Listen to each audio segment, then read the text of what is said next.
ఇది తెరేకోల్ నది అండి. ఈ నది రెండు వైపులా మన ల్యాండ్ ఉంటుంది. అంటే ఒక జీవ నదికి పక్కన ఉండడం అనేది ఎంత బ్లిస్ అనేది చూడొచ్చు. ఇక్కడ మీరు వెజిటేషన్ చూస్తే కూడా చిన్న చిన్న గ్రామాలు ఉన్నాయి. సో ఎంత అద్భుతంగా లో లెవెల్ అంతా ప్యాడీ కల్టివేట్ చేసుకుంటా, మిగిలింది బనానా కానీ, వక్క కానీ, జీడి మామిడి కానీ, కొబ్బరి కానీ చేసుకుంటా ఉన్నారు. సో ఈ నదికి రెండు వైపులా మనం ఉంటాం. మన ల్యాండ్ అంతా కొంచెం హై లెవెల్ ల్యాండ్ ఉంటుంది. సో హార్టికల్చర్కి అద్భుతంగా పనిచేస్తుంది. ఈ నదిలో నీళ్లు దాదాపు 10 నెలల పాటు నీళ్లుంటాయి. ఈ 10 నెలల పాటు నీళ్ల తర్వాత కూడా ఎక్కడికక్కడికి ఫారెస్ట్ లాగా ఉంది, ఇంకిపోతూ ఉంటాయి. కాబట్టి ఎప్పటికీ గ్రౌండ్ వాటర్ చాలా అవైలబుల్గా ఉంటుంది. మనం బావి తీస్తే ఆల్మోస్ట్ ఒక 4 ఫీట్లో 3 ఫీట్లో మనకి వాటర్ వచ్చేస్తుంది.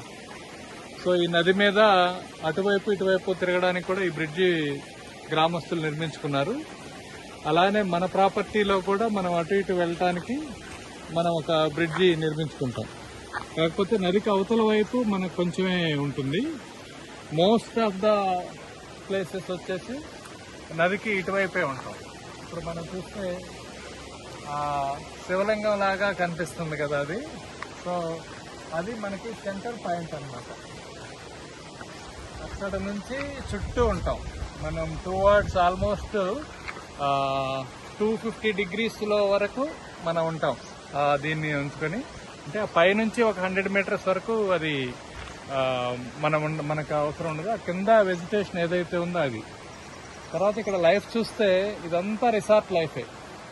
ఇక్కడ ఈ గ్రామంలో ఉన్న వాళ్ళంతా బాంబేలో ఉన్నా కూడా ఈ వినాయక చవితికి ఖచ్చితంగా వస్తారు ఇక్కడికి వచ్చేసి ఇంత బ్లిస్ని, ఇంత హ్యాపీనెస్ని, ఇంత వండర్ఫుల్ నేచర్ని వాళ్ళు ఆస్వాదిస్తూ ఉంటారు. వచ్చినప్పుడల్లా ఇక్కడే ఉంటారు అన్నమాట. మనం చూస్తే ఇవన్నీ ఒక రిసార్ట్ లాగా ఉండే ఇళ్ళు. మనం ఈ వర్క్ అంతా జరిగేంత వరకు కూడా తాత్కాలికంగా వీటిల్లోనే ఒకటి తీసుకొని ఉంటున్నాం. ఎవరైనా మన మెంబర్స్ వచ్చినా కూడా ప్రస్తుతానికి ఇక్కడ స్టే చేస్తాం. 1 ఇయర్లో మన అకామిడేషన్ పూర్తి చేస్తాం. ఈ విలేజ్ని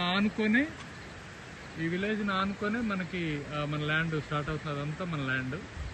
సో మన ల్యాండ్తో పాటు ఇట్లా వచ్చేసి ఇటు మళ్ళా కిందగా మనం ఈ నది దగ్గరకు వచ్చేస్తాం. సో ఈ నది మనకి కనెక్టెడ్గా పారుతూ ఉంటుంది. So this is the project over view.